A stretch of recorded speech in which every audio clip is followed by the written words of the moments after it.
When it comes to investing in the stock market, I firmly believe that the three-fund portfolio is one of the simplest, yet the most effective strategies to follow. Therefore, it's not a surprise that most target retirement funds and target date funds follow this strategy as well. When I look at my own portfolio and compare it side by side with a similar target date fund, I find that the asset allocation and the funds are quite close to each other. So the big question is, why not keep it simple and just invest in target retirement funds?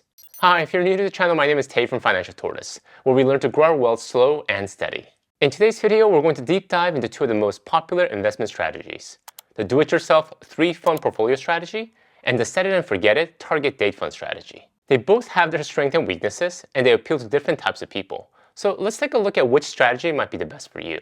Let's briefly go over what a three-fund portfolio is.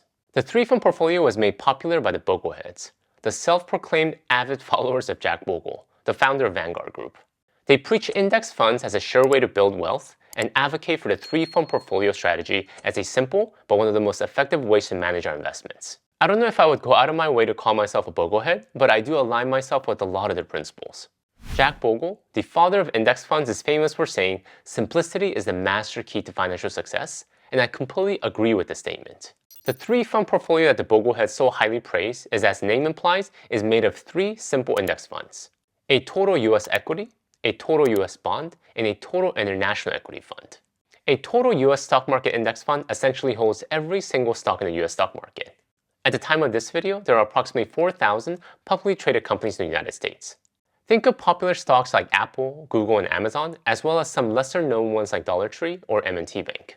A specific Vanguard fund would be Vanguard Total Stock Market Index Fund, also known as VTSAX. A total international stock index fund will include all stocks from the rest of the world, excluding the ones headquartered in the United States. At the time of this video, there are close to 8,000 international companies. They include some familiar companies like Samsung, Nestle, and Shell, as well as thousands you might not even know existed. A specific Vanguard fund will be Vanguard Total International Stock Index Fund, also known as VTIAX. A total US bond market index fund will include all types of bonds you could think of, varying credit quality ratings from US government to BBB, and varying maturities from short-term to long-term. At the time of this video, there are more than 10,000 bonds within this fund. A specific Vanguard fund will be Vanguard Total Bond Market Index Fund, also known as VBTLX. Like a good cake, when you mix these three into a single portfolio, you get the ultimate DIY three-fund portfolio. And the basic premise with this strategy is that if you were to follow this simple plan throughout your investing journey, you'll almost surely not only beat out the majority of stock-picking investors out there, but even the most professional investors. Alright, let's talk briefly about target date funds. They're sometimes called target retirement funds or life cycle funds based on the investment firm, but the premise is the same. And they're also called funds of funds because it holds several other funds within it. The index funds that a target retirement fund holds are most often the same ones we would use for a three-fund portfolio strategy. However, with some notable differences. Unlike a DIY three-fund portfolio, a target date fund will rebalance the asset allocation of the portfolio automatically as you get closer to retirement age. The basic investment philosophy is the same as a three-fund portfolio, but it makes investing even easier. You can think of it as a poor man's financial advisor without all the downsides of actually having a financial advisor. If you want to make good investment decisions but don't have any desire to learn about portfolio design or investment strategy, this one fund will literally be all you need for the rest of your life. It has automatically built-in diversification because it holds low-cost broad market index funds and automatically adjusts asset allocation as you get closer to retirement age. A general rule of thumb is that as you get closer to your retirement age, you want to hold more stable assets like bonds and cash versus stocks in your portfolio. A target retirement fund does this for you automatically, making your portfolio more conservative versus aggressive using different asset classes. Assuming I want to retire when I'm in my 60s, my Vanguard specific target retirement fund will be Vanguard Target Retirement 2045 Fund, also known as VTIVX. When we look under the hood of this fund, what we'll notice is that the funds within VTIVX are actually identical to what we would have selected for our three-fund portfolio. It's made up of Vanguard's Total Stock Market Index Fund, Total International Stock Index Fund, and Total Bond Market Index Fund. So the big question many of us ask is if the funds within target date fund matches that of my DIY three-fund portfolio, why not just keep it simple and buy Vanguard Target Retirement Fund? Set it and forget it, right? Well, it's not that straightforward. Let's look at a few criteria that might make you lean one way or the other. The first criteria of comparison is expenses. Expenses associated with each strategy and how it can affect your portfolio outcome. Most Vanguard's target retirement funds have an expense ratio of 0.08%. This means that if you had $10,000 invested, Vanguard is charging you $8 annually to manage this fund for you. For comparison purposes, I'm going to use the Vanguard Target Retirement 2045 individual fund allocation and apply it to our own 3-fund portfolio. In this scenario, the weighted average expense ratio of our DIY 3-fund portfolio comes out to around 0.066%. VTSAX has an expense ratio of 0.04%, VTIAX 0.11%, and VBTLX 0.05%. For simplicity, I lumped the total bond market index fund and the total international bond index fund into one bond fund since it's such a small allocation. So by holding 3 separate funds instead of one, we save 0.014% in expenses per year. Now, does that sound small to you or significant? It really depends on the size of our portfolio and the time horizon. Let's assume an average return of 8% for the 3-fund portfolio and 7.986% for the target date fund, given the 0.014% difference in expense ratios. And let's assume that I invest my $1 million today in each fund until my retirement 20 years from now. How much would I have in each fund? For the 3-fund portfolio, the $1 million would have grown to slightly under $7 million. For the target date fund, the $1 million would have grown to also slightly under $7 million, a difference of over $20,000. Not a small amount, but also not that large in comparison to the total portfolio amount. It all depends on our perspective and how much we have to start out with. Now, of course, I'm not factoring in rebalancing, so it's not a perfect comparison, but the main point is that even a small difference in expense ratios, like 0.014%, can have some level of impact on our portfolio. But is this enough to say that a 3-fund portfolio is better than a target date fund? Probably not. Let's take a look at a few other comparison criteria. The second criteria of comparison is tax optimization. There are naturally investments that are already tax efficient to begin with. Most often, these are stocks and mutual funds that pay qualified dividends, dividends that receive favorable tax treatment, and stocks and mutual funds that avoid paying out taxable capital gains distribution. Such distributions are typical of actively managed funds that engage in frequent trading in their portfolios.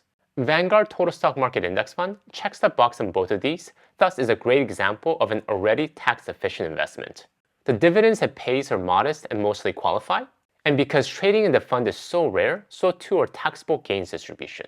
On the other hand, investments that are tax inefficient are those that pay interest, non-qualified dividends, and those that generate taxable capital gains distributions. Individual stocks, bonds, CDs, and REITs fall into this category. And because of their tax inefficiency, we would ideally like to keep them in tax-advantaged accounts like 401k and IRAs. Now, when we're managing our own DIY 3-fund portfolio, we can allocate the different funds to different tax-efficient accounts. For example, putting the majority of our bond index fund into 401ks and IRAs, while being okay putting equity index funds into non-tax advantaged accounts like a simple brokerage account because they're already tax efficient. However, when we follow the target retirement fund strategy, we don't have this flexibility. We can't break out the specific sub-funds.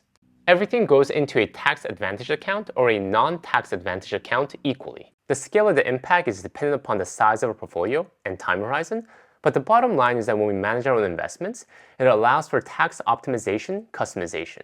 The third criteria of comparison is asset allocation. Asset allocation simply means what percentage of your total portfolio should you hold in total stock versus total international versus total bond index funds.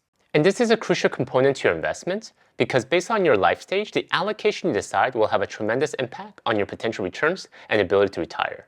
A general rule of thumb you want to understand is the relationship between risk and reward and how it correlates to stocks and bonds. If you want to take more risks with your portfolio, you want to hold more stocks.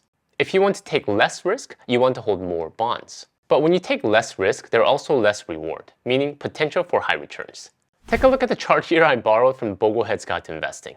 This chart shows the maximum annual loss and the average annual return an investor would have incurred during the period between 1926 and 2012 based on various stock to bond allocation. If you were to have been 100% in stocks, though your average returns would have been the highest at 10%, at your worst year, your portfolio would have lost 43% of its value. Imagine if you were about to retire and your portfolio just dipped by almost half its value. You would either need to push back your retirement or have a heart attack, or maybe a combination of both. Now imagine that you're very risk averse, so you decide to go 100% in bonds. Okay, so you're protected from the worst annual loss to just 8%, but your average return is only 5.5%. By being so risk averse, you miss out on the gains from the market. So based on your life stage and risk tolerance, you'll need to decide how much bond and stocks you feel most comfortable with. Are you the type that's okay riding the high ups and downs of the market without letting your emotions get to you? The worst thing you want to do when the market is down is to sell. Actually, this is a time that you want to be buying because the market will eventually recover and you want to take advantage of that ride up. And this is probably the biggest disadvantage of owning target date funds. You're not in control of your asset allocation. The willingness to take more or less risk is a very personal preference. You could be the type that loves taking risk, or you could be the complete opposite. Completely fine not taking any risks. We're all very different individuals when it comes to our risk tolerance, and when you invest in target retirement funds, you can't factor in those personal preferences. The fund has a risk profile formula it follows, and you can't change that. And you have to live with the consequence of that asset allocation. However, with a 3-fund portfolio, you can customize your portfolio in ways that are not available with target date funds. Alright, so based on what we covered so far, the additional expense ratio, tax optimization, and the lack of customization, does a 3-fund portfolio trump target date funds? Well, not completely, because I do believe there are good scenarios for target date funds. The first scenario where a target retirement fund makes sense for you is if you're struggling with analysis paralysis. If you're watching all these videos and delaying your investment because you're trying to find the perfect investment, I would just say buy a target retirement fund and get started. There is no such a thing as a perfect investment, just one that works for you. Analysis paralysis is what keeps many people from investing in the market. We're all afraid of making big mistakes. However, the best way to learn is through action. Yes, you need some base knowledge before jumping into the deep end of the pool. However, when it comes to investing, the difference between a DIY 3-fund portfolio and a target retirement fund is irrelevant when compared to not investing at all. When you commit to investing, you will naturally learn more. There is something about having real money in the market that focuses our attention. And know that just because you choose a target retirement fund strategy today doesn't mean you can't change it down the line. For me, this is what I personally did in order to get started. I didn't know where to start, so I started investing in target retirement funds so I wasn't constantly sitting on the sideline. After a few years, as my knowledge grew and so did my confidence, I was able to transition to a 3-fund portfolio strategy. But this took time, and if this is you, I would recommend starting out with a target retirement fund strategy so you get the ball rolling. The second scenario where a target retirement fund makes sense is if you want to save time above all else. As I mentioned earlier, a target date fund is like a poor man's financial advisor. With just one decision, the target retirement fund will give you a diversified portfolio, rebalance it for you, and ensure you stay the course. All for a great price of just 0.08%. All you have to do is just keep investing. If you want to be completely hands-off and save time above all else, this could definitely be worth it. I mean, it surely beats paying some real financial advisor to do many of the same things, but charge you 1 to 2% versus 0.08%. The third scenario where target retirement fund makes sense is if you're afraid of self-sabotage. The 3-fund portfolio is great because it allows for flexibility and freedom to customize our asset allocation. However, this could be a double-edged sword. If you're a new investor and haven't experienced many ups and downs in the market, you could overreact to certain market corrections. For example, let's say that you never experienced a bear market. Then you might start out too aggressive in your 3-fund portfolio in relation to your risk tolerance. So when a market crash happens, which it always will, you might overreact and swing to becoming too conservative afterwards, holding all your money in cash because you didn't enjoy the roller coaster ride. In this case, a target retirement fund could be a good strategy because it will force you to stay with a specific asset allocation regardless of how the market is doing. That's it, guys. Thank you guys for watching. If you'd like to learn more about 3-fund portfolios and target date funds, please check out my video here. Until next time, all the best.